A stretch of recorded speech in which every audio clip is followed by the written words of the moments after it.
YouTube gitu. A'udzubillahi minasyaitonirrajim. Bismillahirrahmanirrahim. Alhamdulillahirabbil alamin.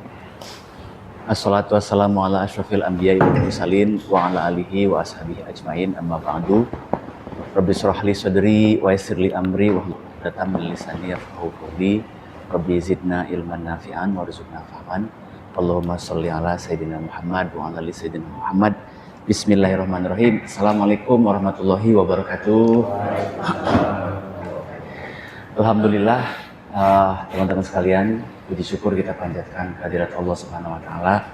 Di pagi hari ini, weekend, hari Sabtu, kita diperkenankan kembali untuk hadir di kajian kontemplasi Al-Qur'an. Untuk teman-teman yang di pertemuan lalu ya sudah nonton kontemplasi Al-Qur'an tentang 3 surat Qul ya. Qul huwallahu ahad, Qul a'udzu birabbin nas, dan Qul a'udzu birabbil falaq. Ini lanjutannya. Dan biasanya kita mengadakannya secara online, tapi untuk biar dapat vibes-nya dan tanya jawabnya lebih oke, maka diadakanlah secara offline di Rumah Kajian Salam. Jadi selamat datang di Rumah Kajian Salam. Dan tepuk tangan buat Bang Dame, Ustadz Andi yang sudah hadir di kita di pagi hari ini ya. Oke. Saya belum tahu nih apa tema yang akan dibahas pada pagi hari ini, tapi mungkin jadi kejutan nanti atau jadi nanti jadi karena terkejut. Kenapa? Jadi terkejut-kejut gitu ya.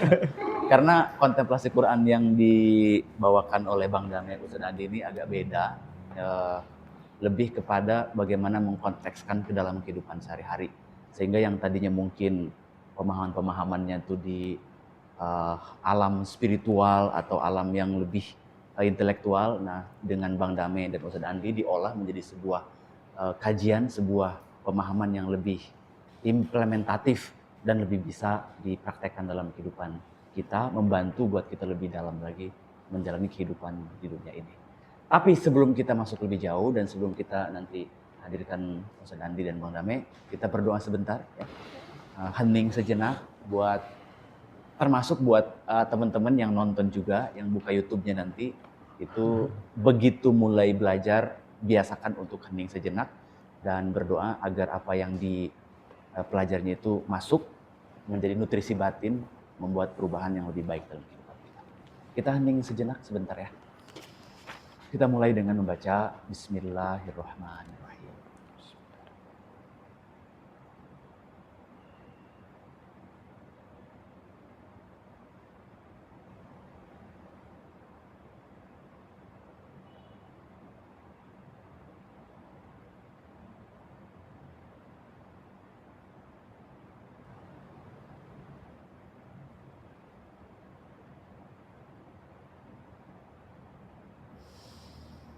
Al-Fatihah. A'udzubillahi minasyaitonirrajim. Bismillahirrahmanirrahim. Alhamdulillahirabbil alamin. Arrahmanirrahim. Maliki yaumiddin. Iyyaka na'budu wa iyyaka nasta'in. Ihdinas siratal mustaqim. Siratal ladzina an'amta 'alaihim ghairil maghdubi 'alaihim waladdallin. Terima kasih teman-teman semua. Jangan lupa subscribe, like, and share ya. Tepuk tangan buat Bang Dame semua sekali lagi ya. Silakan Bang Dame. Malu-malu amat tepuk tangannya dong. Mungkin tepuk tangannya. Nah, gitu dong ya.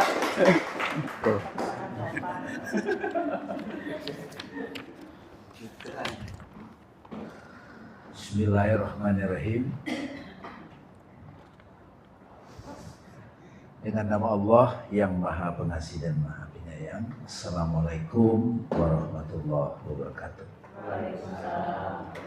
Ini benar-benar kayak di warung kopi ini, tangannya begini.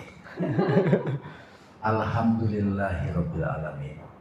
Ini kata-kata yang sering kita ucapkan hampir setiap hari. Alhamdulillah diwirikan.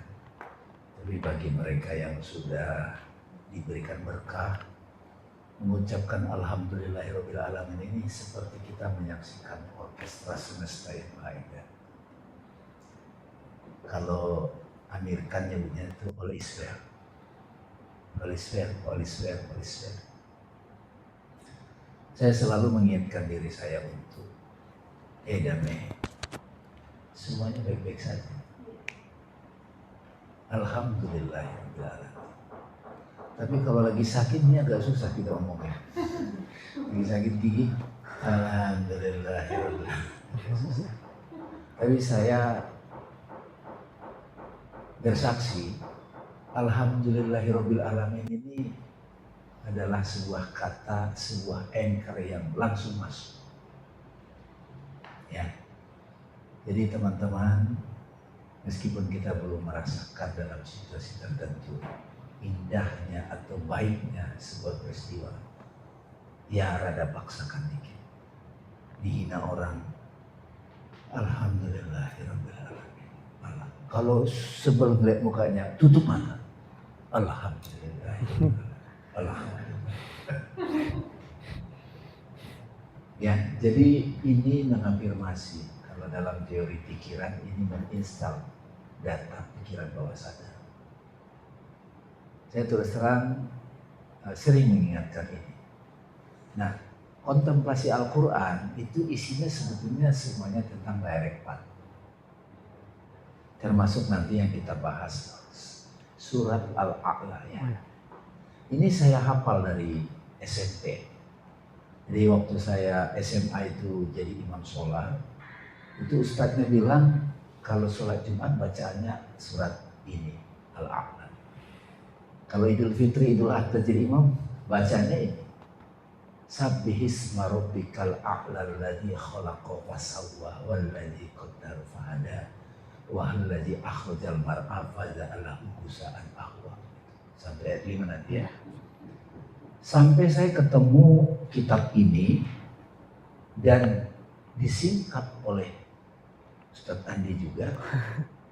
Beneran ini. Jadi sabbihisma rabbikal a'la. Ya, sucikanlah nama Tuhan yang maha tinggi. Ini bahasa Inggrisnya saya baca di sini.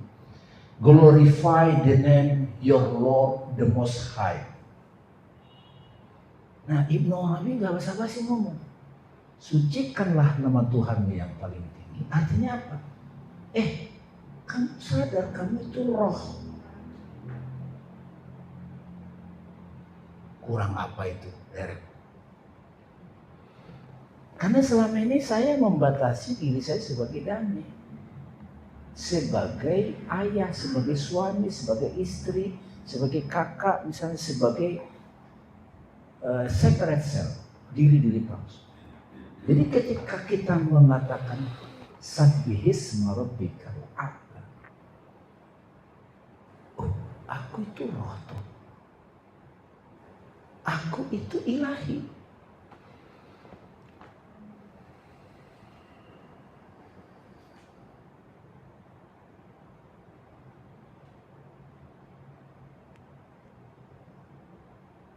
Coba kita katakan sama-sama pada diri kita kamu. Iya ya, aku itu roh ya.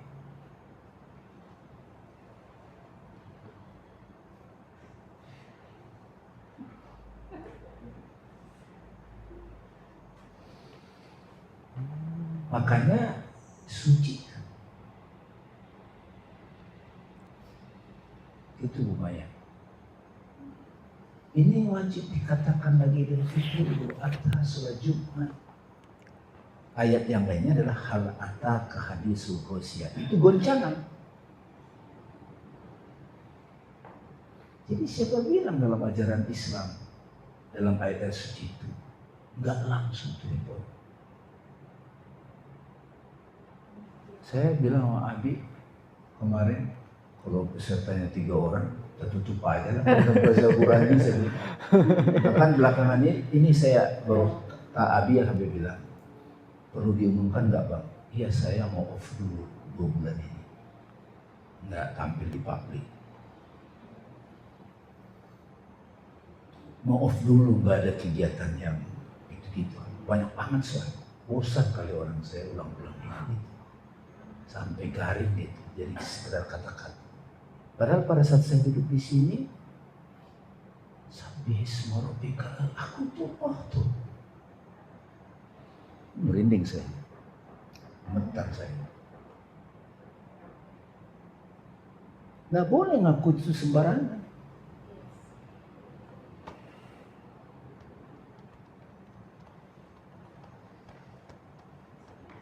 Itu Mas Abi. Jadi bukunya mohon izin 2 bulan ini live afternya juga kayaknya ditutup dulu. Tadinya pingin ilmu begini di share ke banyak orang, ternyata Tuhan enggak. Ini orangnya terseleksi. Masih merinding saya, masih gemetar saya.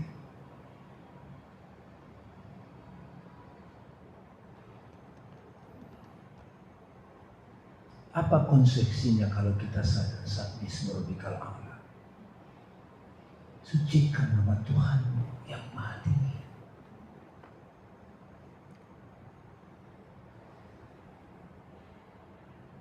Nggak ada lagi prioritas lain kan?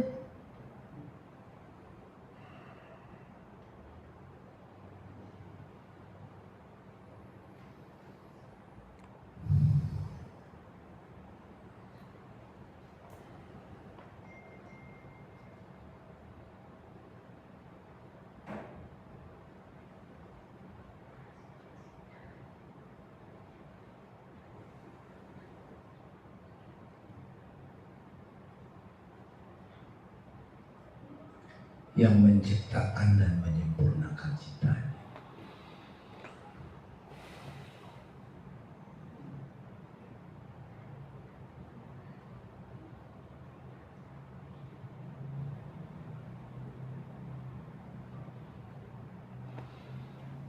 Jadi sejak kita bikin kontemplasi Al-Quran waktu itu, Ustadz Andi menerapkan itu, saya baca juga di teks ini. Ini teksnya Ibnu Arabi begini nih. Sabbihisma rabbikal a'la allazi Sabbihisma rabbikal a'la, sucikan nama Tuhan yang paling tinggi. Yang dimaksud dengan namanya yang paling tinggi dan agung adalah zat berikut seluruh sifat. Dengan demikian ayat ini berarti sucikan zat dirimu dengan membebaskan diri dari segala sesuatu selain Allah. Kurang direct part apa ini? Nah, kita balik lagi ke tubuh kan, balik lagi ke ketika kita sakit kita standing as a body. Ketika kita marah, kesal, kita standing as mind. Tapi ketika sucikanlah nama Tuhanmu yang maha tinggi, standing as I am, zat sekaligus sifat-sifat.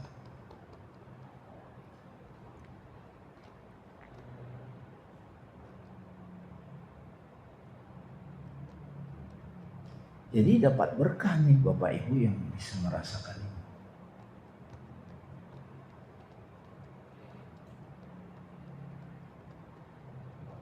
Makanya sucikan, nggak boleh ada yang lain.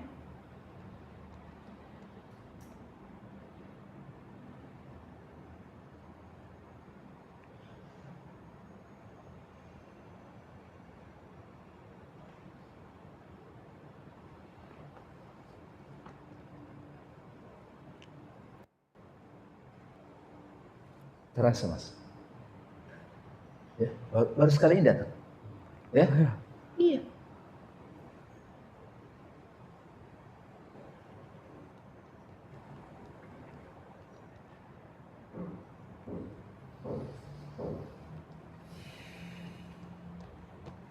Makanya Al-Quran itu disebut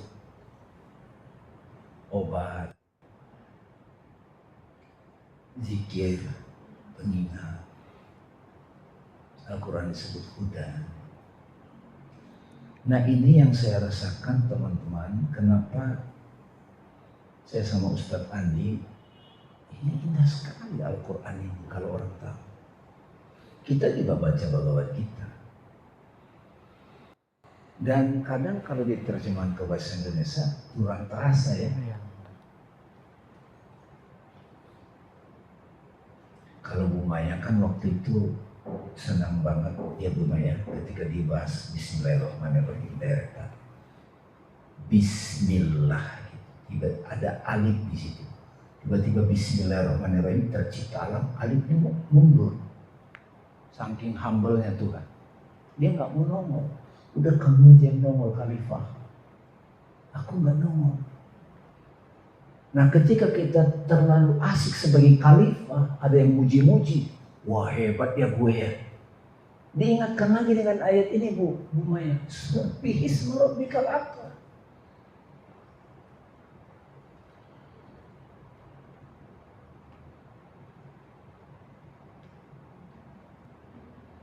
Ini meditasi, ini kontemplasi. Nggak sempat bersalawat tadi. Biasanya saya sebagai ustadz itu biasanya baca alhamdulillah, baca syahadat, salawat. Ini nggak sempat tadi. Karena direct banget. Subbihisma rabbikal a'la alladzi khalaq fasawwa. Beruntung banget Bapak Ibu kalau bisa merasakan taste zauq. Jadi setiap saya membaca ayat ini, saya pasti terdiam. Iya ya, kok saya lupa ya, saya itu zatnya. Saya itu zat itu ya. Zat, kalau nggak ada zat itu, nggak ada roh itu, nggak jadi, nggak bisa mata ini melihat. Nggak bisa telinga ini mendengar, nggak bisa pikiran itu aktif, nggak bisa saya bernapas, nggak bisa saya tangan ini bergerak.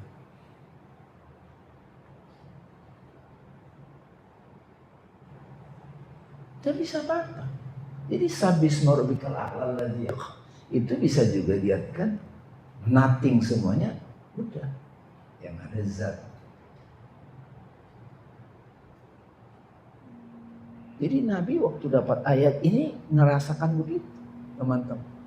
Makanya beliau ulang-ulang. Jadi teman-teman sekarang yang merasakan saat ini ketika membaca ini, jadi terjemahannya kan membantu. Sucikan nama Tuhan yang Maha Tinggi.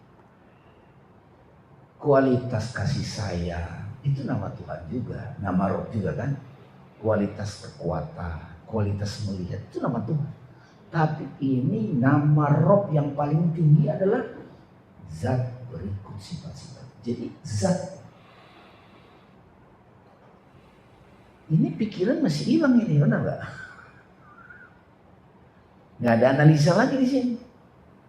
Gimana caranya mensucikan kita, diri kita? Kan dari dulu tazkiyatun nafs.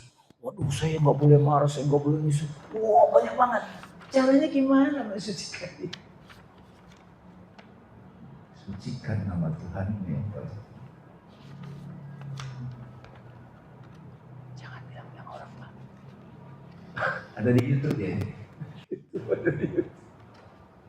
Tapi tetap sistemnya Tuhan hanya menyentuh mereka yang tulus.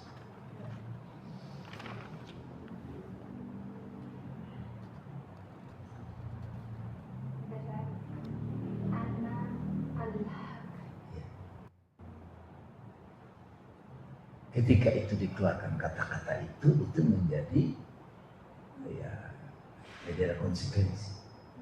Tapi bahasa Al-Quran lalu sucikan nama Tuhan yang Maha Tinggi, yang menciptakan dan menyempurnakan. Ya, ini pengantar dari saya. Ustaz Andi, silakan diuraikan semampunya. Karena kita bukan siapa-siapa, ya. Kalau nggak introjeknya Ibnu Arabi datang, susah juga nih. Beberapa kali Ustadz Andi kalau lagi galau, mana nih Ibnu Arabinya gitu, kan nongol-nongol gitu. Ya kan? Karena kita harus bantu Ustadz Andi jangan sampai galau kan. Kalau dia galau nggak bisa jadi transmitter gitu. Ya, jadi ibu-ibu mulai paham ya ketika Ustadz Andi mengalir itu yang ngomong bukan Andi, bukan Damit yang ngomong. Ya, ibu mesti mulai paham yang begitu. Ya, harus bisa clear membedakan. Ada furqan, al-furqan, discernment.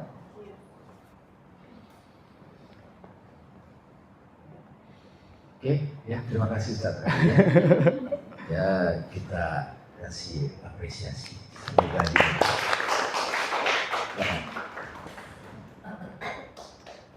Bismillahirrahmanirrahim.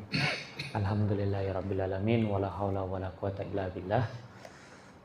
Terima kasih semuanya. Semoga saya diberkati bisa menjelaskan, bisa menyampaikan. Saya 2 kali mau menyampaikan ini, udah 2 kali di S2 saya, mati lampu terus Pak. Pas jelasin mati. Mati. Dan memang karena kebetulan teman-teman S2 saya banyak dari golongan Salafi Wahabi, kayaknya nggak usah jelasin. Di Ulumul Quran tafsir. Di tafsir, saya kebetulan S2-nya Kan tafsir. boleh gaya podcast juga ini ngomongnya. Seru juga, boleh gitu ya? Oke, terus. Ini saya mau jelasin dulu di sini. Jadi ini kitab yang dikaji sekitar abad ke-16 Masehi di Indonesia. Udah lama banget dan dijadikan rujukan utama kalau dulu anak raja doang yang boleh baca ini. Jadi di Sunda Syekh Muhyiddin Pamijahan yang bawa ini. Syekh Muhyiddin Pamijahan di Sunda yang bawa ini. Kalau ini Abdul Rauf Singkili sama Syekh Zapan Suri yang baca ini. Sama ulama-ulama dulu baca ini sampai sekarang, tapi sekarang udah jarang, nggak mungkin ada di pesantren yang Judulnya ada. apa ini? Tuhfatul Mursalah, jadi kayak hadiah untuk Nabi. Jadi ini ditulis sama orang India namanya Burhanuddin Puri. Nah, salah satu ulama yang di Arab, waktu ulama Indonesia semua ke Arab belajar, nah dia guru tasawufnya, guru tarekohnya. Burhanuddin Puri orang India, salah satu Puri tempat yang salah satu tempat Adi Sangkaracarya dulu bikin tempel di sana, di Puri. Saya ingin berusaha menjelaskan ini, kemudian mengkontekskannya dengan ini, mudah-mudahan sampai. Tapi saya ingin cerita dulu satu cerita. Ini Mas Abi tahu cerita ini juga. Dulu ada penjara.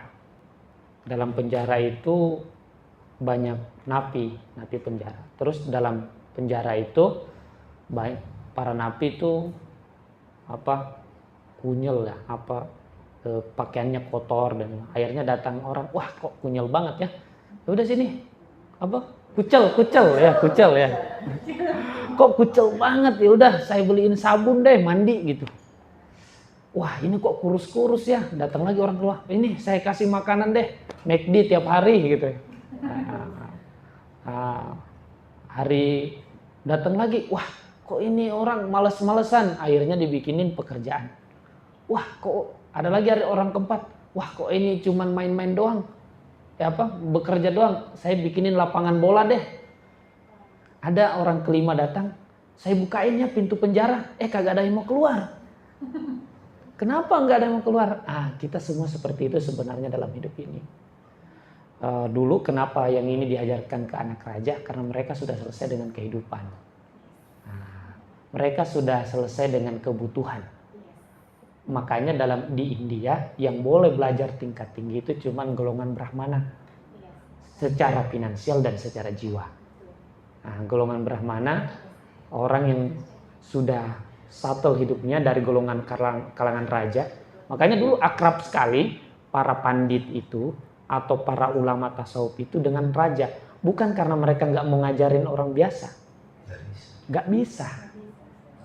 Nggak masuk. Dan karena masih makanya kan lapisan-lapisan kasta itu ya ada lapisan kasta secara jiwa, ada juga secara finansial, dan itu memang sangat mempengaruhi gitu. Makanya saya ditanya, bagaimana Ustadz Andi di pesantren? Ya saya nggak pernah cerita. Buat apa cerita? Nggak nyambung juga. Buat apa diajarin? Nggak ada juga yang nanti kita sia-sia. Termasuk yang di kampus S2 itu. Di kampus S2. Padahal itu, tapi itu Bang, mereka juga orang-orang berada sih, orang kaya rata-rata tinggal di Pondok Indah dan mereka udah selesai, tapi secara jiwa nggak dapat. Jadi kasta Brahmana itu dua, satu secara finansial, satu secara jiwa. Kalau kuat finansial tapi tidak jiwa nggak dapat juga. Kuat jiwa tapi finansial nggak kuat, takut ketarik ke bawah. Ini inline, harus inline. Makanya dulu Aspakatra siapa penulis. Jadi rata-rata memang harus pandit itu selalu bergandengan dengan raja-raja dan pemerintah yang siap untuk ready. Insya Allah mudah-mudahan saya diberikan kemampuan untuk menjelaskan ini. Sama konteksnya Biasa pakai papan tulis, soalnya di pesantren harus pakai papan tulis. Saya mau jelaskan kenapa disebut dengan sabdi. Nah, saya mau jelaskan ini. Dulu ada kiai di Indonesia jelasin ini, tapi sekarang berhenti, Bang. Dia berhenti jelasin ini. Ada, tapi masih ada YouTube-nya yang nonton 67, 50. Cari aja. Kalah dengan salam ya. Kalah dengan salam, wah, salam luar biasa ya. Hah? Iya, luar biasa salam. Itu. Oh iya. Saya waktu itu lagi ngaji sama kiai itu di Bogor, di Cikeas Bogor. Itu yang ngaji saya sama ponakannya. Yang ngazan kiainya, yang imam kiainya, yang ngaji cuma saya sama berdua sama ponakannya. Jadi pas saya bangun sholat subuh, itu kiainya udah azan.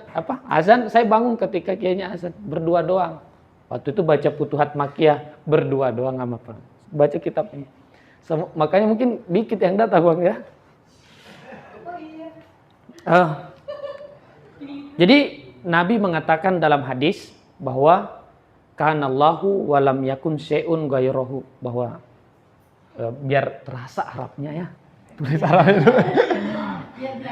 Ya, kanallahu. Ini di Sahih Bukhari.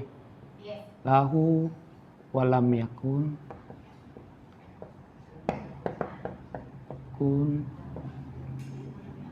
lakum syai'an ghairuhu. Ya, waktu itu Nabi ditanya, wahai nak, sama orang Badui kan, kalau orang-orang bertanya kan dulu, Nabi sebelum ada ciptaan Tuhan itu gimana? Nabi mengatakan, kanallahu, Allah dulu itu sebelum ada ciptaan, lam yakun syai'an ghairuhu, tidak ada selain dia. Jadi yang ada cuman dia. Itu sama di Injil Yohanes pasal 1. Jadi ketika di awal maka begini bentuknya, kosong. Ketika dia ingin dikenali maka bentuknya sudah ada titik. Menampil lagi Allah pengen dikenali lebih jauh, ada alif. Ini tidak pernah ibu-ibu sekalian, bapak sekalian dapat kalau tidak masuk di Toriko. Pasti cuma Toriko yang jelasin bagian begini. 3 ini menceritakan tentang bahwa Allah Subhanahu wa taala dulu begini. Hanya dia. Tidak ada bentuk, tidak ada nama, tidak ada apa-apa, hanya dia. Inilah yang kita sebut dalam keseharian sebagai sunyata, suwung, hening, damai, bahagia di sini. Kita kan sulit bahagia nih karena banyak ini dengerin, banyak banget. Di sini keheningan murni. Kita kan menjauh dari orang kan agar tidak kedistrak. Di sini cuman dia yang ada. Inilah yang tadi disebut dengan nama Tuhanmu yang paling tertinggi, kekosongan. Ini yang paling tinggi. Wah, itu sulit banget dijelasin. Tidur nyenyak aja enak, apalagi sampai di sini. Itu bahagianya tidak akan pernah terhapus, tidak akan pernah hilang. Ini bahagianya melebihi segala kebahagiaan yang pernah kita rasakan dalam kehidupan. Karena Tuhan sendiri, waduh, bengong gua. Maaf ini bahasanya bahasa orang biasa. Bengong sendiri. Yang paling pertama dia ngomong, ciptalah satu keberadaan. Titik. Tercipta sesuatu yang kira-kira sesuatu itu bisa diajak ngobrol. Inilah yang disebut dengan Nur Muhammad. Dia asal dari segala sesuatu. Nur Muhammad. Tapi Nur Muhammad ini kan gak ada bentuknya. Terus dia bilang, capek gue kalau gak ada bentuknya. Muncullah alif. Nur Adam. Nah, ini sudah ada bentuknya, sudah berfisik. Jadi dari kosong, titik dengan alif. Nah, kalau teori sufinya, seluruh keberadaan ini itu adalah huruf, susunan huruf. Dimulai dari titik. Kalau kita kan mau nulis harus ada titik dulu. Tapi sebenarnya asli sesuatu itu lembaran kosong.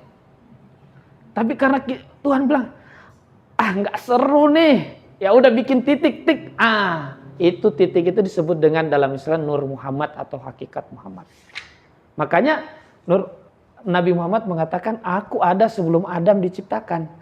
Ini maksudnya, aku ada sebelum Adam ada. Iya, karena alif itu berasal dari titik. Kalau kita dalam pengalaman sehari-hari, nanti kita bawa pengalamannya.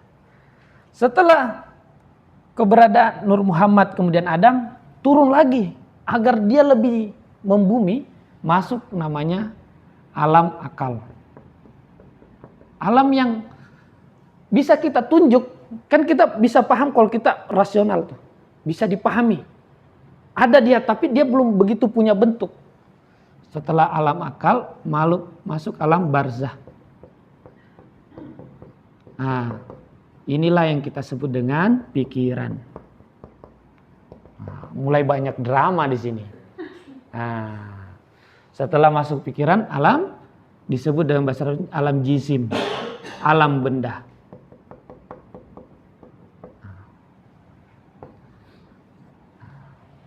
Terakhir, yang paling puncak penciptaan atau puncak keberadaan, terakhir disebut dengan manusia. Ini dia puncaknya. Kita di sini nih, ujung. Yang paling top. Ini manusia mencakupi seluruh keberadaan ini. Makanya itulah yang dimaksud aku manusia itu anal haq. Maksudnya aku adalah Tuhan. Maksudnya bukan badan ini. Bukan pikiran, bukan akal, tapi yang kosong ini, yang ada pada diri kita, yang disebut di sini sebagai Rabbukumul A'la, Tuhan kamu yang tertinggi. Di sini ini yang paling banyak masalah pada tubuh dan pikiran di barzah. Meditasi, zikir, semuanya hanya ingin mengembalikan kita kepada ke sini, kembali ke sini. Bagaimana tapi pada dasarnya ketika kita punya tubuh, maka seluruh keberadaan ini ada dalam diri kita. Kita itu semua ada di sini. Kita punya tubuh, punya barzah. Barzah artinya tengah. Artinya ini bisa juga barzah kita lihat dalam mimpi. Alam mimpi. Kalau kita mimpi ada bentuk tapi tidak ada berat. Beda dengan materi. Punya bentuk dan ada beratnya. Di alam pikiran atau mimpi ada bentuknya, ada warnanya, tapi tidak ada beratnya. Banyak di sini biasa orang menyebutnya surga. Kalau dalam konteks teologinya ini alam surga di sini. Masuk alam akal biasa menyebutnya kalau di sini alam ruh. Dia lebih tidak ada lagi bentuknya. Ada tapi tidak ada bentuk. Ini biasanya cuma cahaya. Itu ada dalam diri kita semua. Sampai ke dalam, kalau dalam perspektifnya, karena semua lembaran putih, hanya Tuhan sendiri, mulailah dia menciptakan titik, alif, dari alif nanti muncul huruf konsonan, huruf pokok, penyebutan A, I, U. Lahirlah dari A, I, U muncul lagi Ba, Bi, Bu. Semua tercipta dari semua huruf-huruf. Jadi menurut Sufi, semua alam ini adalah huruf yang keluar dari mulut dari ucapan Allah Subhanahu wa taala atau dari kehendak Allah Subhanahu wa taala. Seluruh keberadaan itu terhimpun semuanya pada manusia. Tapi manusia lupa bahwa dia aslinya di sini. Dia pikir adalah ini atau ini. Disuruhlah dalam surah Al-A'la ini sabbih. Masih kurang. Makanya nanti ada sambungan ayatnya. Jangan sampai kita hanya terjebak pada jisim atau tubuh, ataupun barzah atau pikiran atau imajinasi atau mimpi. Di sini memori-memori, perasaan-perasaan, trauma-trauma. Kita pikir bahwa kita yang ini, padahal asalnya dari sini. Ini disebut dalam, kalau di Indonesia disebut aliran ini disebut dengan aliran martabat 7. 7 tingkatan. 7 tingkatan keberadaan kehidupan ini. Semua di sini. Ketika saya kontekkan lagi dengan, mungkin kita pernah nonton Ramayana. Rama lahir dari ayah namanya Destarata. Destarata itu artinya 10 orang adalah orang yang mampu menghandle 10 hal. Menghandle 5 panca indera dan 5 panca penggerak. Dia tutup 5 panca inderanya, dia tahan panca penggeraknya, sehingga lahirlah namanya Rama. Rama artinya cahaya. Di mana lahir Rama? Nama kota Rama adalah Ayodhya. Ayodhya. Ada taman Ayodhya di belakang Blok M. Biasa kalau masih muda tahu taman-taman. Ada taman di belakang Blok M namanya Taman Ayodhya. Ya. Tapi udah lewat, itu udah gak pernah ke sana lagi. Dulu doang nongkrong. Ayodhya itu nama kotanya Rama. Ayodhya terdiri dari 2 kata. Artinya tidak. Yodhya artinya perang. Ayodhya artinya tidak perang. Ketika hening, kita melampaui pikiran, trauma, perasaan galau, semua anxiety. Ini kan tiap hari kita cuma di sini.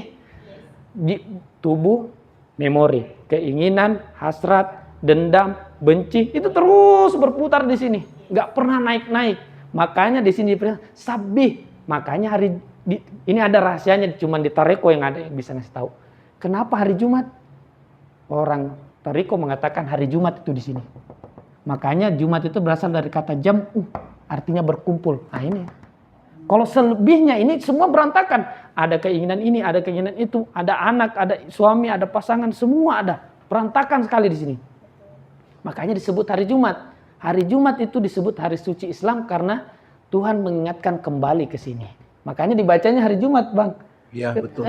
Sabisma itu dibaca karena pengen berantakan. Makanya disuruh libur hari Jumat. Libur Jumat, tapi kita di Indonesia nggak bisa libur ya. Libur maksudnya konsentrasi ke sini. Makanya disuruh mandi banyak banget, tata sunnah-sunnahnya ini semua pengen. Makanya kalau dalam tradisi NU malam Jumat dihajar tuh yasinan, baca doa ini semua dihajar semua untuk pas tengah hari sampai kepada kekosongan. Ini hari Jumat. Itulah spesialnya Jumat. Cuman saya nggak bisa menyampaikan, ada zikirnya juga. Ini ada semua zikirnya nih. Ini 7. Dan ini harus dikasih sama guru. Kalau dikasih sama saya nggak bisa. Ada rahasianya, ijazahnya ini. Cuman di sini nggak dijelasin. Tapi ini dia jelasin bagaimana manusia kembali ke sini. Dia pakai nggak tahu ini Bang. Ternyata dia jelasin metode self inquiry.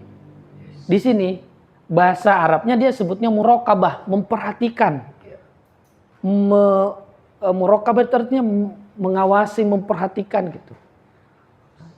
Hanya dari sini ke sini.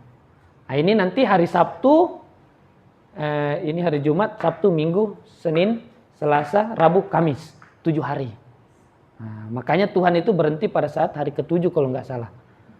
Berhenti melakukan penciptaan karena sempurna sudah mengalami namanya kesempurnaan. Dan kalau nggak salah hari ke-7 itu Tuhan istirahat juga.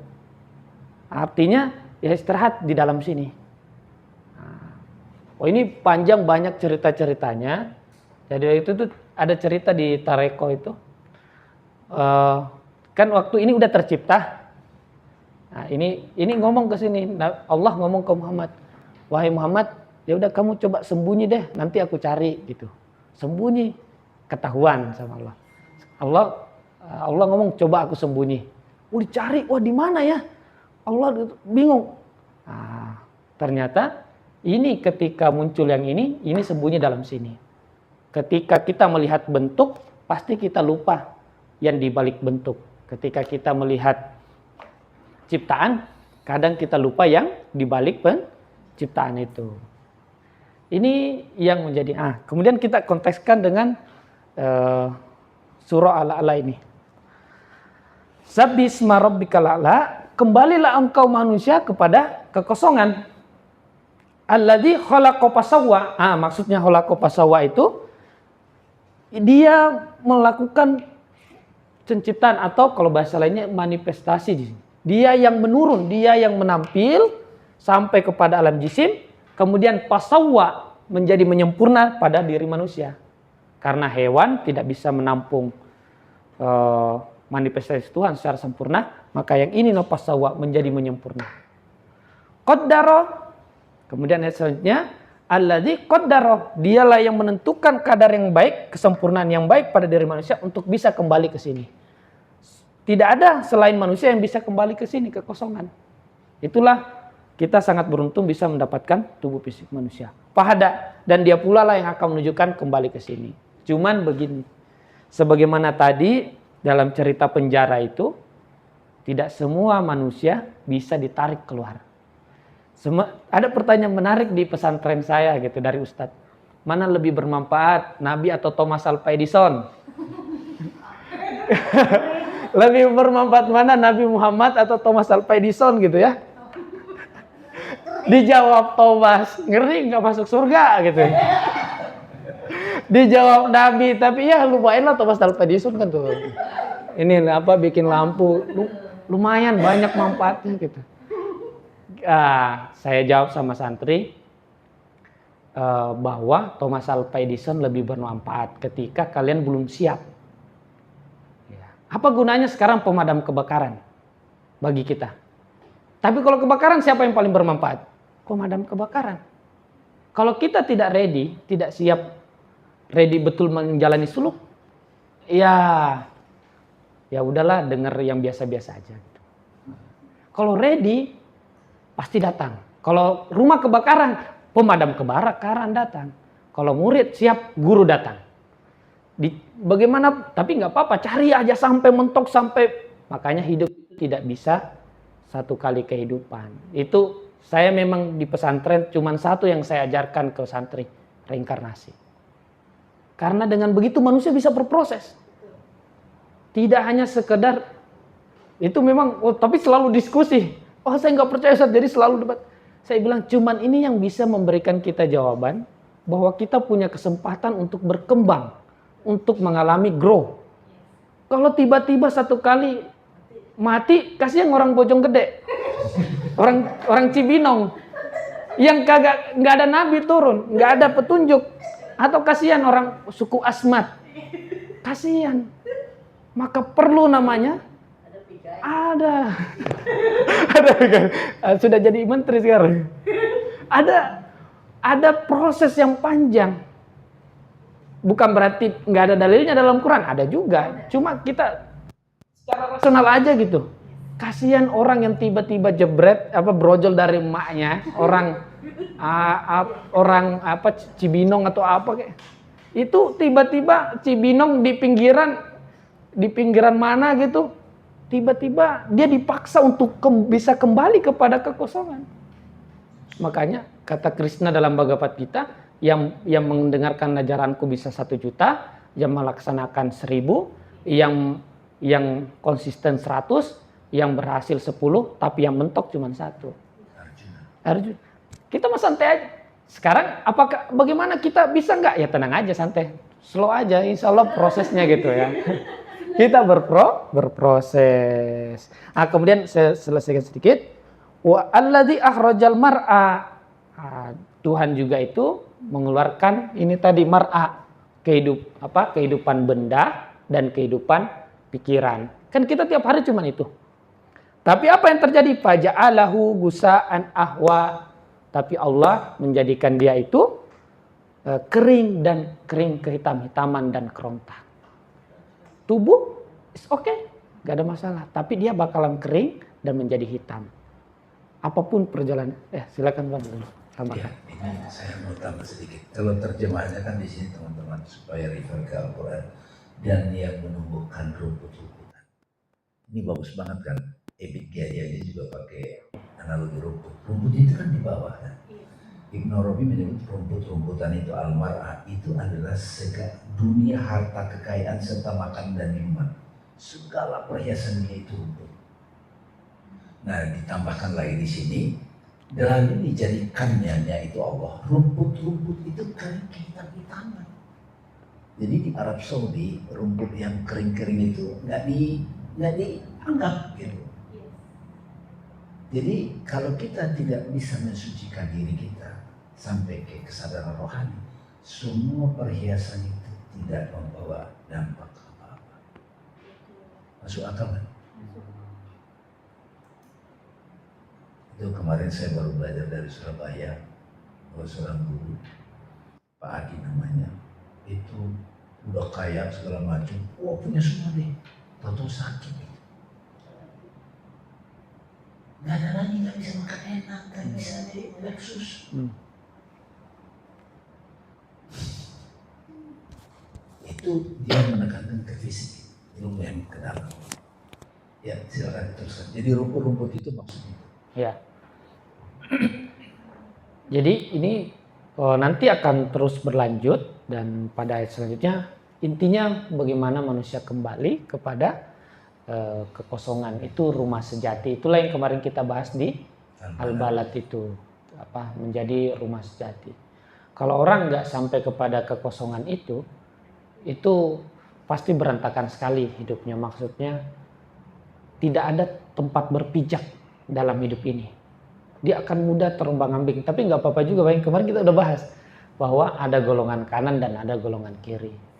Jadi apapun orang dalam hidup ini pasti bersuluk. Apakah dipaksa ataukah sadar sendiri.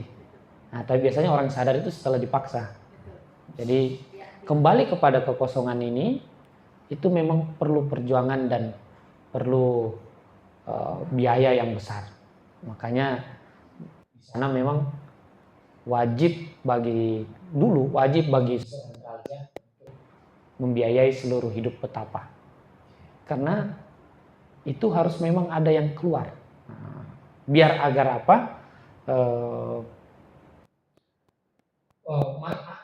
rumputan itu, perhiasan dunia yang kita miliki, dia memiliki makna. Jadi tidak hanya sekedar ada, tapi tidak memiliki makna dalam kehidupan ini. Karena dia akan menjadi kering dan kehitam-hitaman. Faja'alahu gusa'an ahwa. Itu pengantar saya dulu sedikit, Pak. Ya. Saya kira itu dulu, nggak usah kita paksakan ayat 678 sudah cukup banyak. Teman-teman sudah mulai menangkap. Ya, kita buka diskusi langsung sekarang kontemplasinya. Jadi ini indah banget uraian dari tradisi mereka. Monggo, silakan.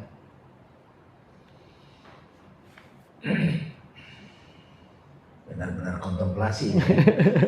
Gimana Mbak Ria? Mas Adi udah sering mendengarkan ini sampai bosan. Nah ya. Silakan teman-teman.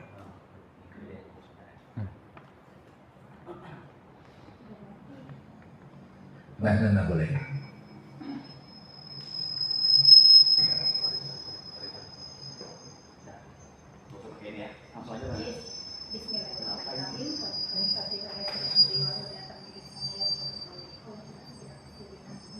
Mic-nya jangan taruh situ, mic-nya jangan pegang, mic-nya jangan pegang. Itu kan mati. Ya. Oke, berarti dari semua ini ada sesuatu masa di mana diri tidak membutuhkan pembuktian. rasa percaya yang Dia berikan sudah bertumbuh menjadi dirimu cukup bersedia untuk menerima dengan adanya. Karena kan semuanya Dia. Kita nggak punya apa-apa. Datang telanjang, pulang telanjang. Itu kalau kita memaksakan dengan itu akan dirasa seperti yang mahal. Tapi akhirnya you don't have anything. You are alone. That's not alone. Gampang dong. Ya. Di sini saya menanggapi pernyataan dari Nana. Dia jelasin begini. Terus apa sih inti yang mau diajarkan di sini? Tadi kan kembali kepada kekosongan atau keheningan murni. Dia jelasin tambahkan bahwa yang membuat kita ribet dalam hidup sebenarnya pertanyaannya adalah kalau memang semuanya ini dari Dia, semuanya adalah manifestasi dari Dia, kenapa kita lupa kalau kita itu dari sana? Pertanyaan ini tidak bisa dijawab karena dia berikan perumpamaan begini, kalau kita mimpi, sekarang kita mampu nggak bertanya mimpi itu dari mana? Itu ini memang kalau kita semua berasal dari Dia, terus kenapa saya merasa enggak gitu? Kalau kita dalam mimpi terus ada singa, kira-kira kita bertanya nggak singa itu dari mana? Gak bisa pertanyaan itu dijawab. Ini yang disebut dalam tradisi Vedanta disebut dengan maya. Maya itu apa terjemahannya kira-kira? Ilusi. Kita pikir ada padahal tidak ada. Jadi saya ajarin di pesantren itu, santri itu harus hedon. Harus mengalami fase hedonisme. Jangan di skip hedonisme agar dia punya kesiapan mental. Jangan nanti mau beragama, nanti sudah jadi ustadz, jadi kiai baru hedon. Kebalik. Harus hedon dulu, baru jadi kiai. Agar apa? Nanti pas dengar musik dangdutan di tetangga, memang dia nggak goyang-goyang lagi kakinya.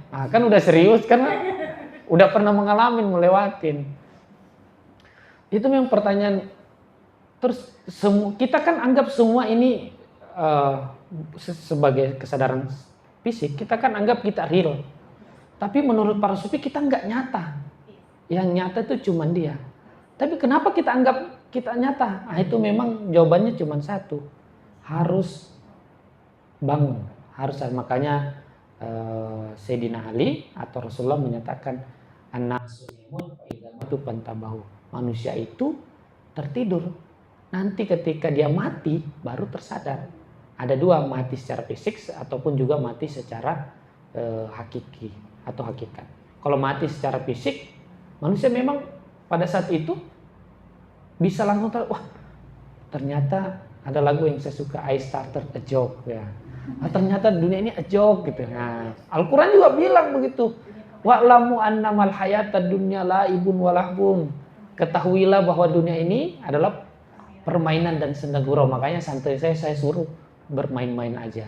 Tapi saya kasih tahu, kalau kamu bermain, lakukan yang terbaik. Seperti kita main bola, itu kan permainan.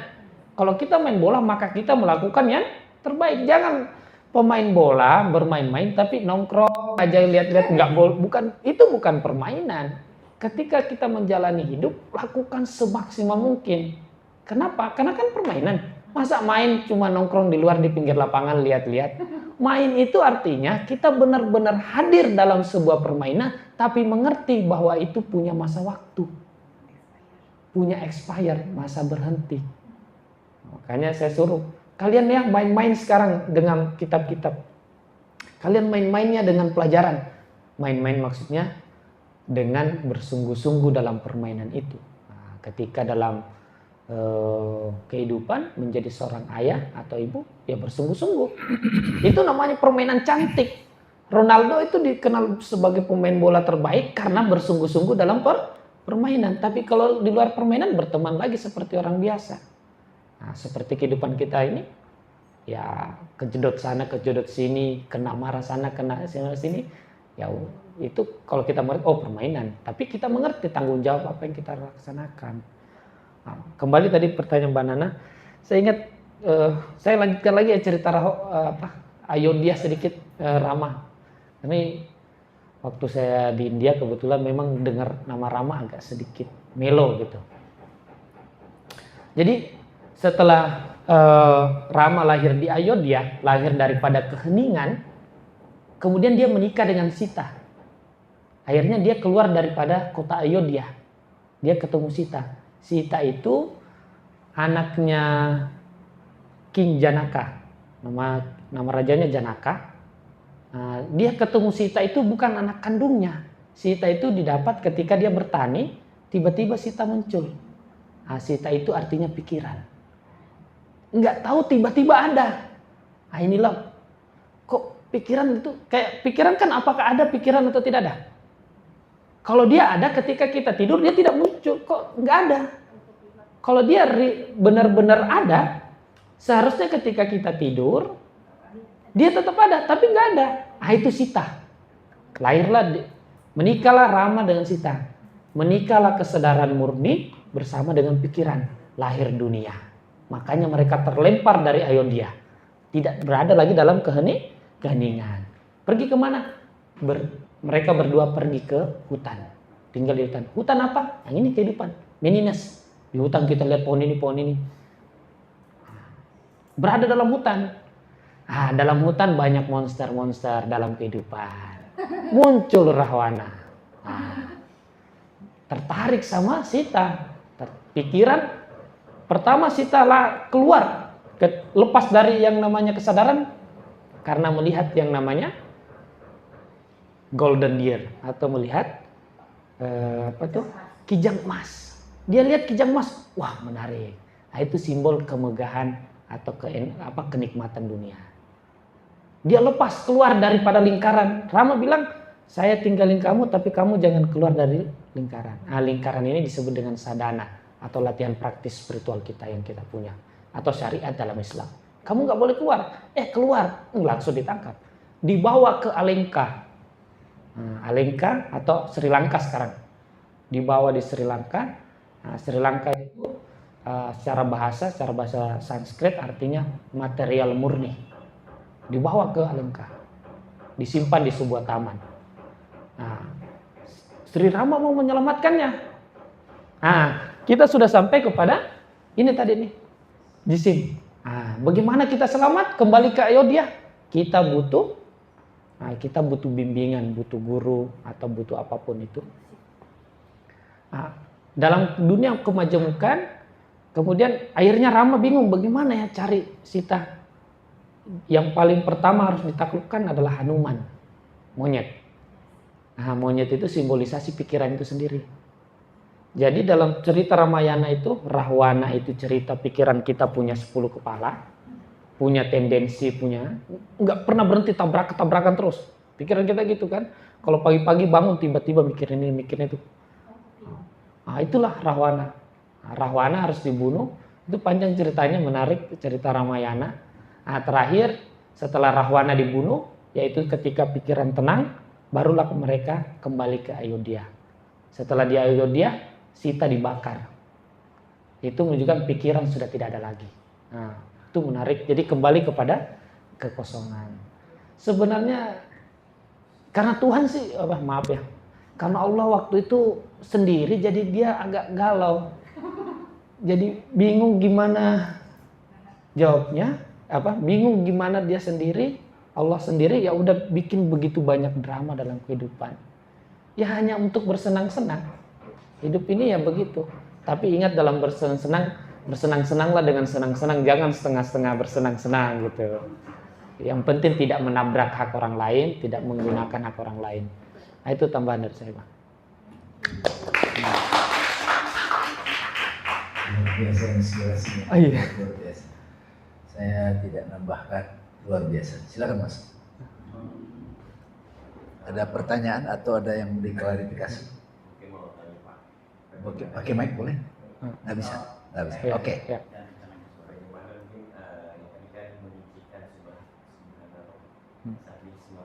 Apalah.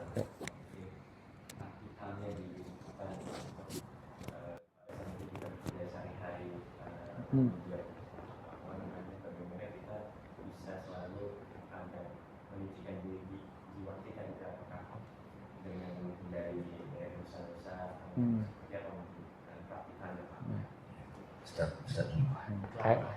Yang praktis. Karena- Nanti saya berbagi dia. Ya. Karena Bang Dame kayaknya memang sedang menahan diri jadi.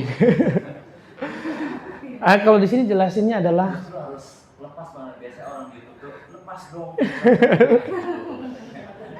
Jangan begini yang total gitu.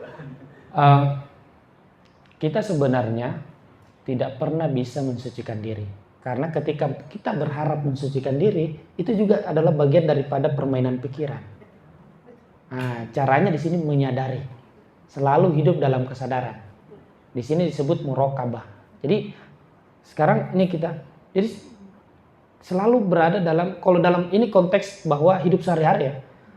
Jadi hidup meditatif itu adalah selalu menyadari apa yang sedang kita lakukan. Kita nggak bisa, sulit sekali tazkiyatun nafs itu, pokoknya saya menghindari rasa marah. Subhanallah. Oh, nggak bisa marah lagi datang. Karena kenapa? Kita berusaha melawannya. Yang paling terbaik adalah membiarkannya. Karena nggak bisa melawannya, menghancurkannya nggak bisa. Hawa nafsu nggak bisa dihancurkan. Dia hanya bisa berjarak. Jadi kita selalu memperhatikan. Makanya selalu latihannya perhatikan napas. Jadi selalu saja memperhatikan.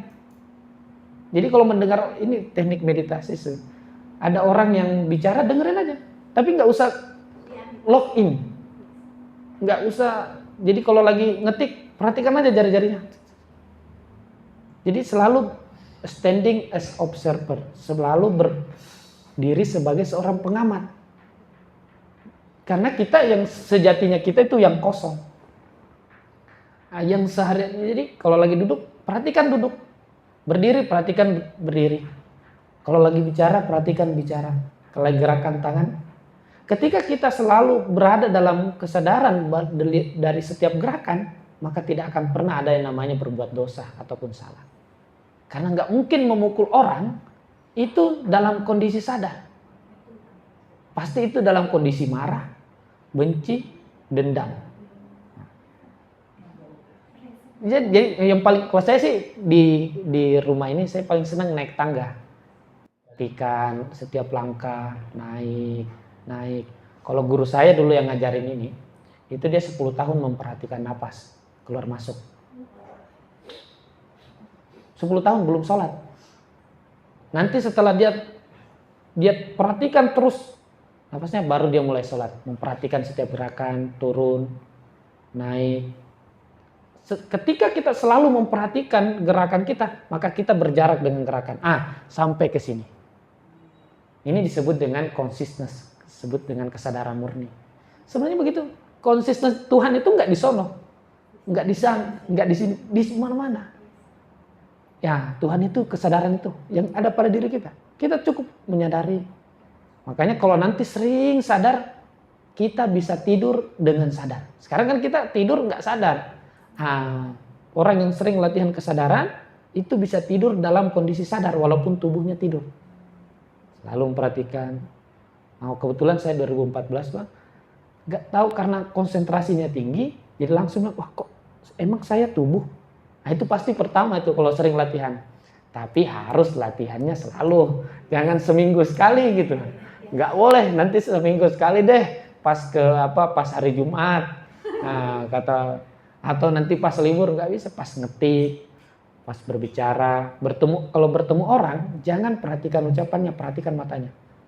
Lihatin, langsung sadar nanti tuh, wow, kok ada sesuatu, perhatikan gitu. Atau perhatikan mukanya, nggak usah perhatikan apa yang dibicarakan.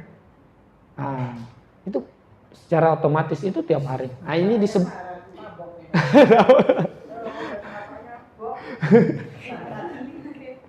ini disebut dengan mindfulness. Jadi ya mindfulness. Tapi sebelum mindfulness memang harus mengerti bahwa kita yang ini harus ada dasarnya, harus ada pemahamannya dulu. Itu Bang dari saya. Siapa namanya Mas? Mas Faisal ya. Sholat berapa kali sehari? 5 kali ya. Iya. Nah, saya mulai dari situ ya. Karena itu sudah bertahun-tahun dilakukan kan. Nah, waktu kita dulu diajarin ritual sholat sebagai praktek, dulu kita diiming-imingin jadi surga. Terus juga kalau tidak dilakukan neraka. Oke, jadi saya datang dari situasi Mas Faisal.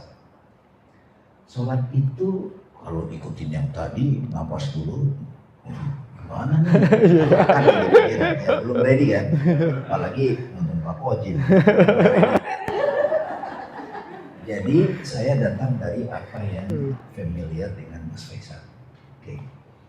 Kalau yang kita bahas ini pengetahuannya, ini nanti membantu lebih sadar. Ini namanya jalan knowledge, ma'rifat, the way of knowledge. Nah, ritual itu dari kecil kan sudah diberikan pada kita. Nah, itu bisa kita pakai untuk praktek sadar. Saya suka melakukan itu dan beberapa kali ngomong di YouTube juga. YouTube yang Calgary, Kanada. Itu kalau Mas sempat, Pardamen Harahap itu yang Calgary, Kanada, itu saya sharing mengenai bagaimana melalui praktek ritual sholat kita bisa praktek sadar. Mulai dari wudhunya, bacaannya, ini salah satu nih bacaan ini. Bagi saya ini udah kena nih.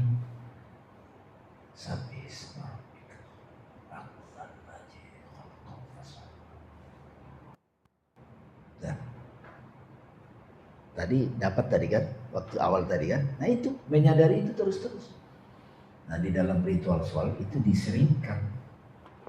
Nah yang kedua saya ingin berbagi juga, penting banget secara intelektual kita mengenal derajat-derajat diri.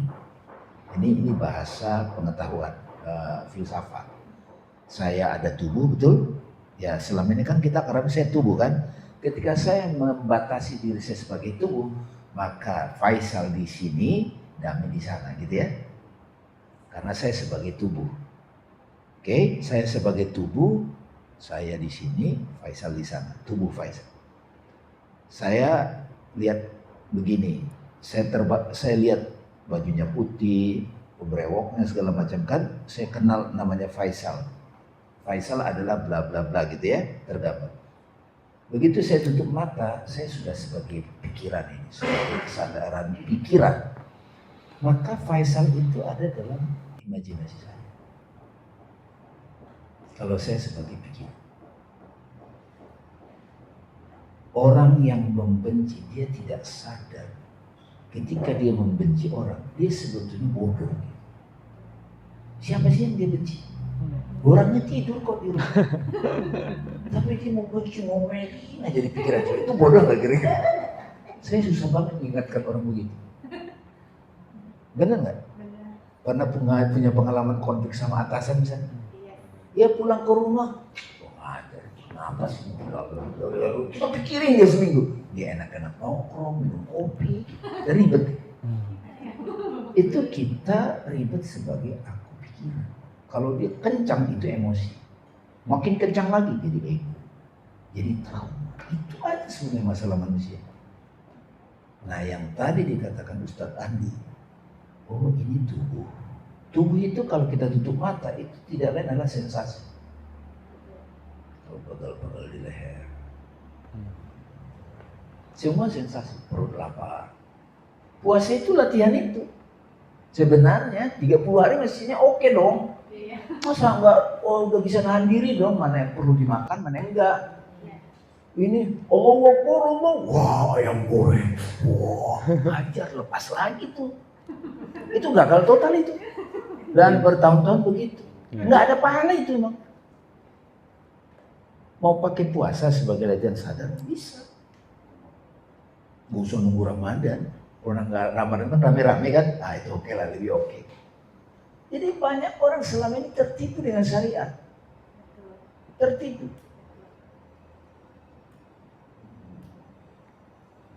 Kan nanti dapat Lailatul Qadar. Iyalah, kalau kita udah di kekosongan itu kita bisa ngobrol dengan Tuhan. Apa aja yang kita tanya dijawab.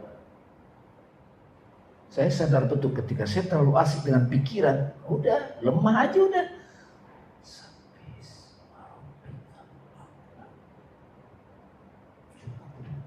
masuk. Itu udah kalau gaya Harry Potter, abrakadabra. Karena kalau kita sudah kembali kepada aku yang sejati itu, kita nggak perlu ngapa-ngapain untuk bahagia. Tapi ketika kita balik kepada pikiran dengan segala apa tadi Serahwana. rahwananya banyak kepala, udah deh, ini belum diurus, ini belum diurus, ini belum diurus, ini belum diurus.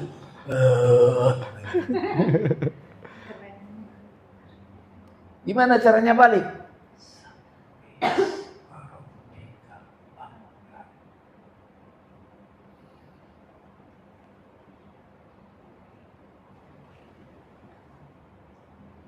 Mana lebih suka yang mana, banyak ritual atau langsung? Tetap lakukan ritual. Tetap lakukan. Karena kita saya juga kalau sakit, saya butuh yoga. Ya, jadi syariat tarekat hakim. Dapat mas? Ya, praktek ya. Nggak usah diijazahkan gitu. Saya ijazahkan surat sakrisme, nggak usah. Karena yang mengijazahkan itu Tuhan lah. Tuhan tahu siapa yang tulus. Beneran. Saya sudah menemani banyak orang di inisiasi, ribuan.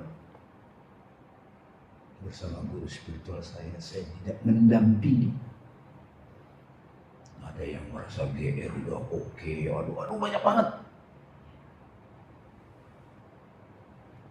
Jadi ilmu ini memang untuk kasta Brahma dan Satria, oke lah Satria. Satria. Tapi ada aspirasi. Kenapa Arjuna, Satria itu berarti leader ya. Kenapa dia dikasih Krishna? Karena waktu Krishna mengundang Arjuna dan Duryodhana, Krishna lagi duduk santai. Arjuna datang duluan. Datang, dia begini. Nungguin. Kalau Duryodhana kan raja duduk di situ dia, gua sejajar sama Krishna. Nggak dikasih sama Krishna. Jadi ada humility.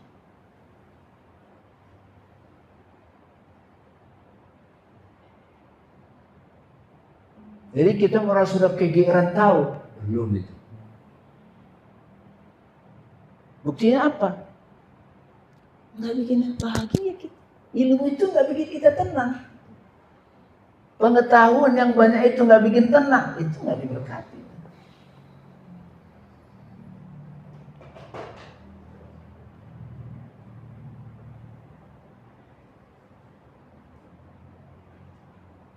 Ya. Dapat mas? Nanti kita bisa juga bicara zakat, haji, umroh. Tadi ada cerita-cerita. Jadi sebetulnya kalau kita melihat syariat itu kan jalan yang ada aturannya. Syariat Islam aja banyak banget penafsirnya gitu, jadi banyak masalah. Jangan terjebak di situ. Berbeda-beda syariat, saling menghormati. Tapi di situ tersembunyi harta karun.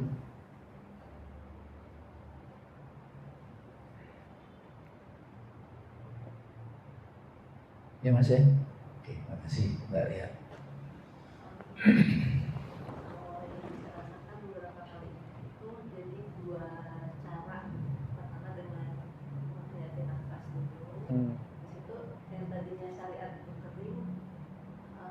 Dibantu untuk sadar bahwa target dari mantra-mantra itu, wirid-wirid itu adalah keheningan itu.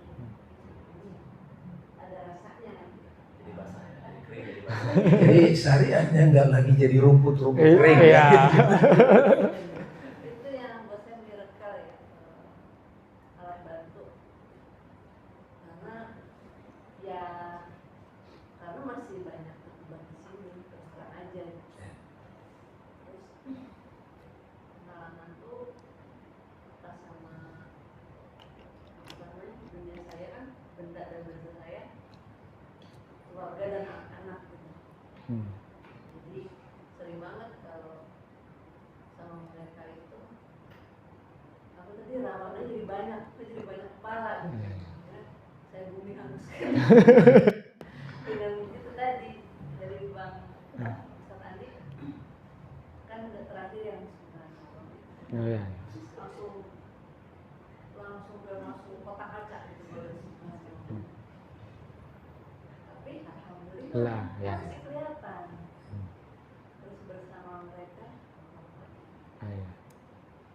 Terus saya juga mau nanya juga kaitan yang baru kan Telkom itu sedikit dibahas ya. Ya. Jadi kadang-kadang kita mencicipi Telkom. Saya tahu karena buat orang lain itu masalah, buat saya kok enggak ya. Kita sharingnya Mas Gunawan tuh kan terganggu banget ya. Dan saya mungkin terlalu berkali-kali ya udah saya asik sendiri aja.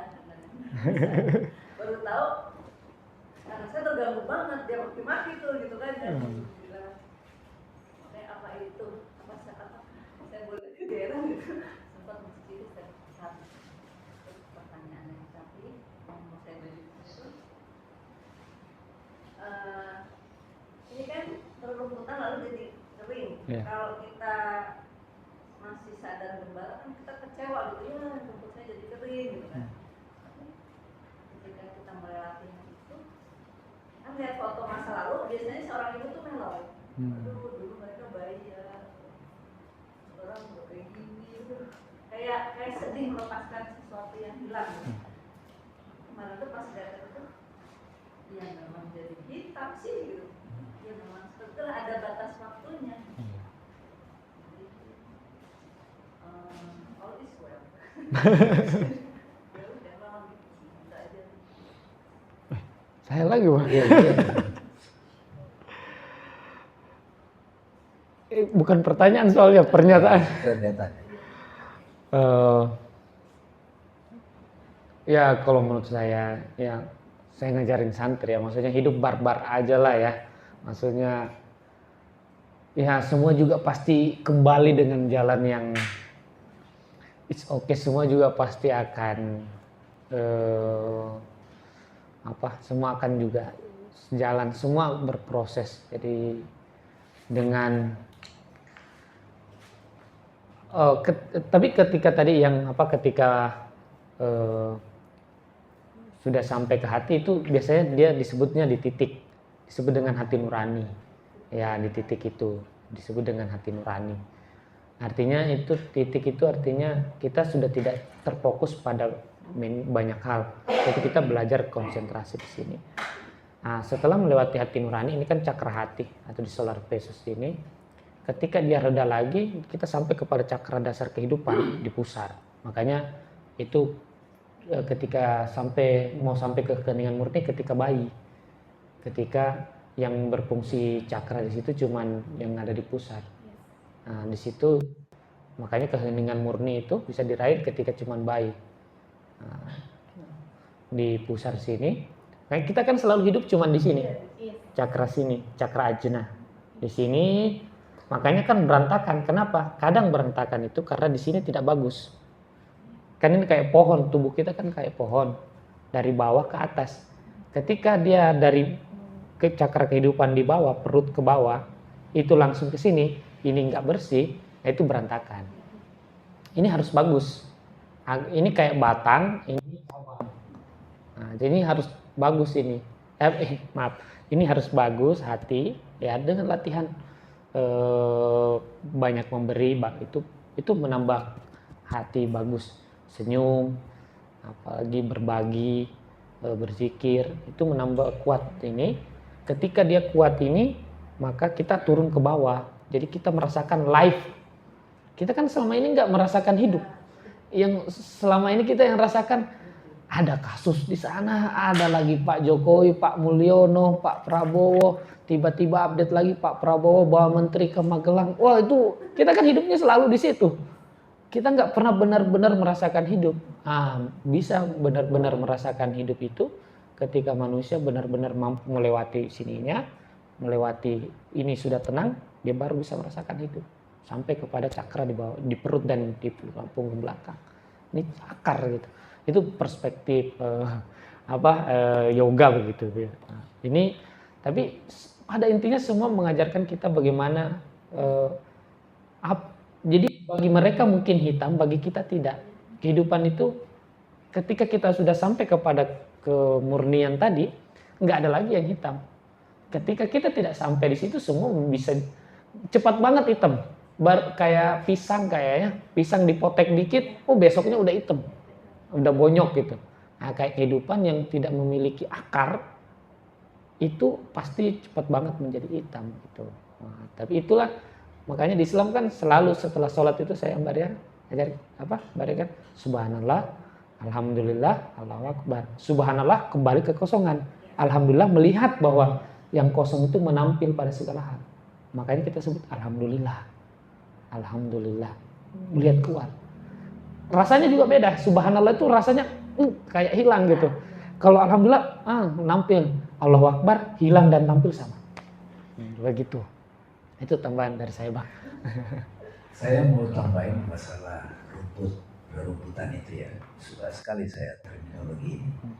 Rumput itu disingkap oleh Ibnu Arabi adalah kekayaan, harta, makanan yang jadi hiasan-perhiasan dunia.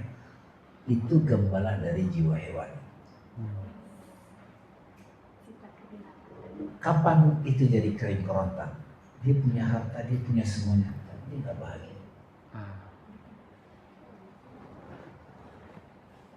Jadi semua yang dibangga-banggakan itu tidak membahagiakan diri dan orang-orang di sekitar. Kesuksesannya, keberhasilannya nggak bikin dia bahagia. Popularitasnya itu udah kering kerontang. Makanya sucikanlah nama Tuhan yang paling tinggi. Balik.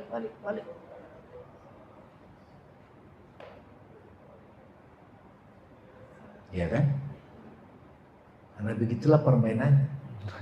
Ustadz Andi gimana langsung ke sana? Udah nyebur aja karena kan kita ada satu fase nanti kita kosong, masih berikutnya lagi kita alhamdulillah yang tadi subhanallah, alhamdulillah kan kita tetap menikmati ciptaan, tapi kita juga sadar siapa yang di balik ciptaan.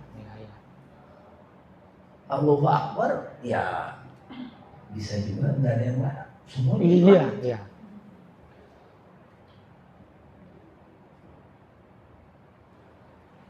Kan itu dahsyat nggak itu subhanallah, alhamdulillah, Allahu Akbar. Dahsyat. Dengan pengertian yang sudah terbuka seperti ini, itu membuat kita jadi sering-sering berzikir, mengingatkan. Mau bicara, Bu Nana? Cukup? Tadi Ustadz Andi bilang dengan nafas tabungan. Kalau Nana afirmasinya, hati adalah yang kunci hubungan dengan Allah. Nana tidak bisa apa-apa, Nana nggak bisa ngapa-ngapain. Semua Nana serahin sama Allah. Kasih sayang Allah bantu, seluruh hati terhubung dengan hati, sholat segala aktivitas dengan hati berserah diri. Seluruh kasih sayang Allah bantu, seluruh tubuh selaras dengan seluruh hati terhubung dengan hati, seluruh aktivitas ataupun sholat dengan hati berserah diri.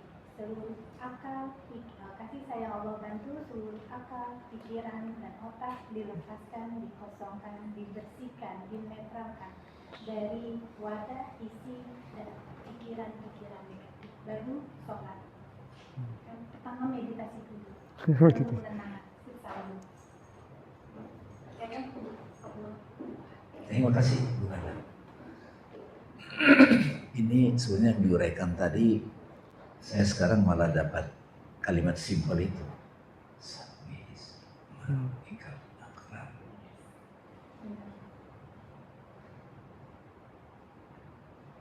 Ya, ada lagi Bu Dini boleh? Atau lagi memilih dia?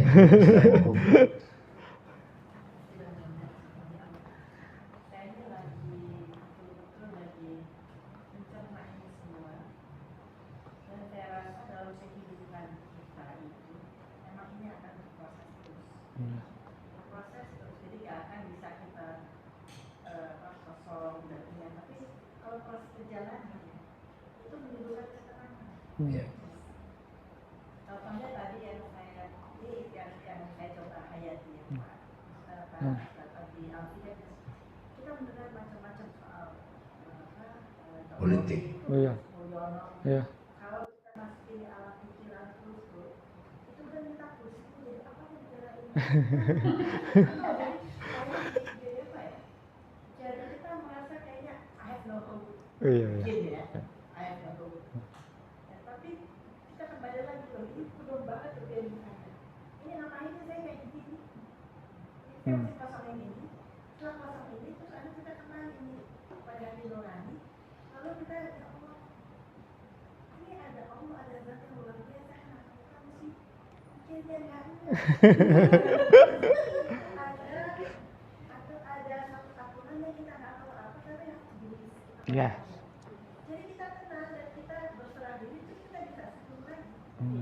Jadi itu alhamdulillah. Alhamdulillah. Allahu Akbar. Oh.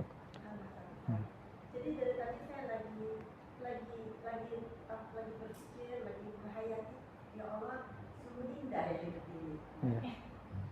Hidup ini indah sekali. Jadi memang kita nggak pernah akan tidak menghadapi masalah, cobaan. Tapi kalau kita tidak keluar itu, kita terus berputar di situ, lama-lama kita akan jadi depresi, ya, jadi gila. Ya karena kita nggak pernah bisa mengeluarkan itu tanpa dipilih. Ini kenapa sih kita mesti terbelah begini? Kan kita tahu ada yang maha. Mahanya ada di sini. Buat apa kita harus berlama-lama membelenggu diri menyiksa diri kita seperti ini? Kita sama Allah ini. Dan alhamdulillah pasti ada sesuatu yang baik karena dalam hidup itu selalu ini dari pengalaman hidup saya selalu dapat cobaan yang berat.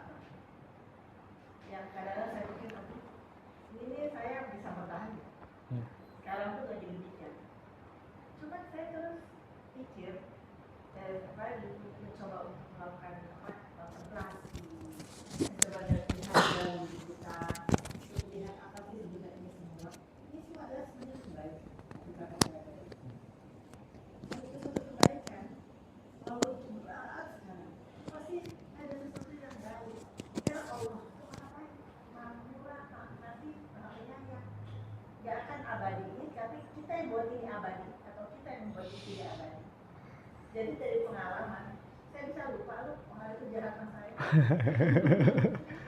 Pas orang bilang, kok aku bisa baik? Sebenarnya kan kejahatan.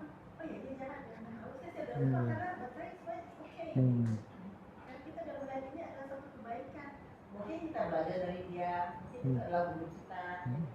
Jadi bukanlah orang yang jahat saja, tapi kita sedang mau Allah tingkatkan. Ini kebaikan lagi. Jadi ini hari ini nih, bahasa luar biasa banget.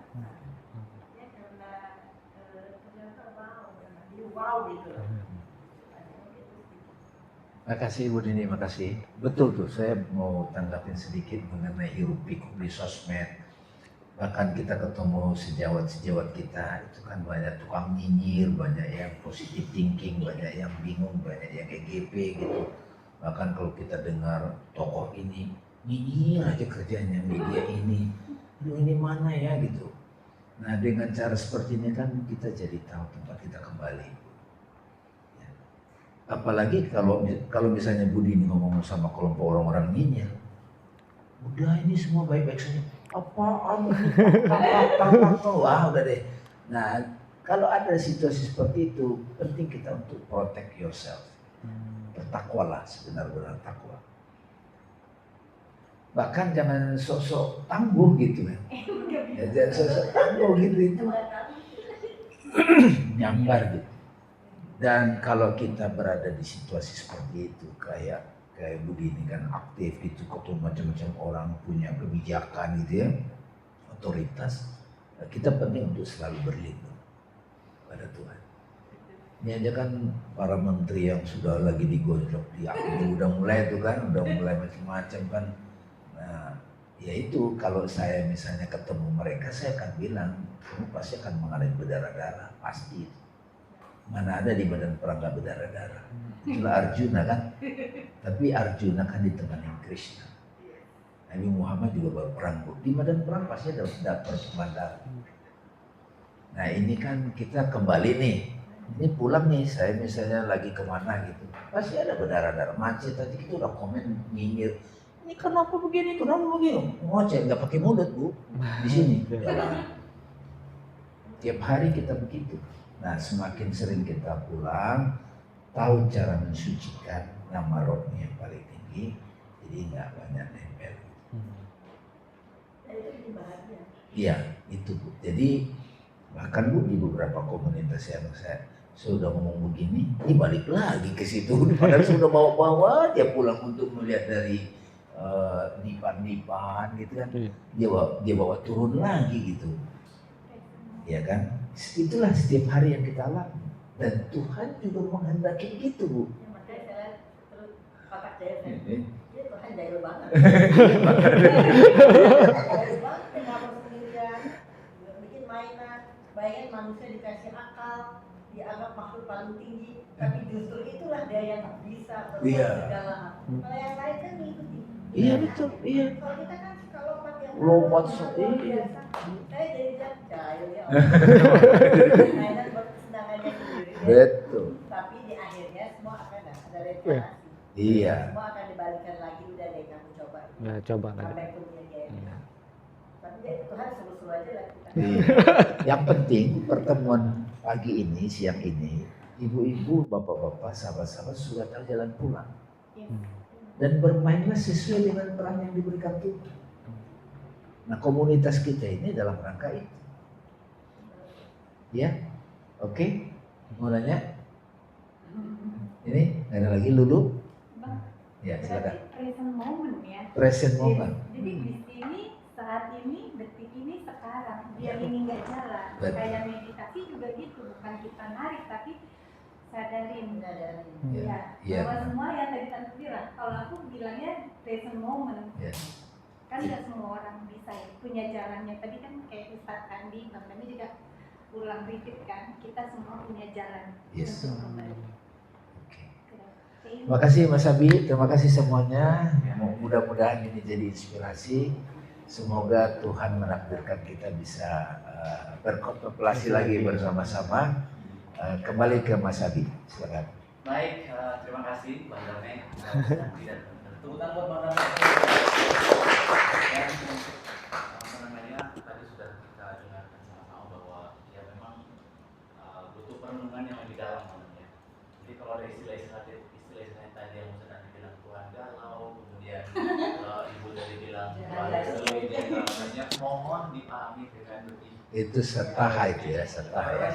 Setaha. Iya, dengan satu hal namanya. Satu hal. Istilah-istilah yang terungkap secara spontan karena perasaan yang sedang hadir.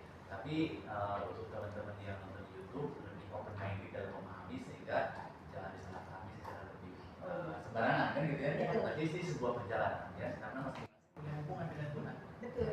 Masing-masing punya hubungan yang personal dengan Tuhan kan. Jadi Coba kayaknya enggak ini sudah masuk ini, udah masuk sini kan deket ini. Disclaimer ya, tenang aja. Jadi justru kalau sebuah pengajaran kita bikin bahagia itu justru lebih worth it, diresapin gitu ya. Jadi the way of fear, the way of knowledge, the way of love itu harus kita benar-benar pahami. Oke? Cukup ya, terima kasih banyak. Sampai bertemu di sini. Jangan lupa subscribe dan like. Coba ucapin terima kasih dulu. Nah, itu orangnya.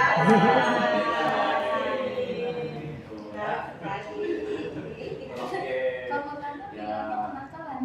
Oke, Bang Damen, terima kasih banyak Bang Damen ya sedang di. Assalamualaikum warahmatullahi wabarakatuh.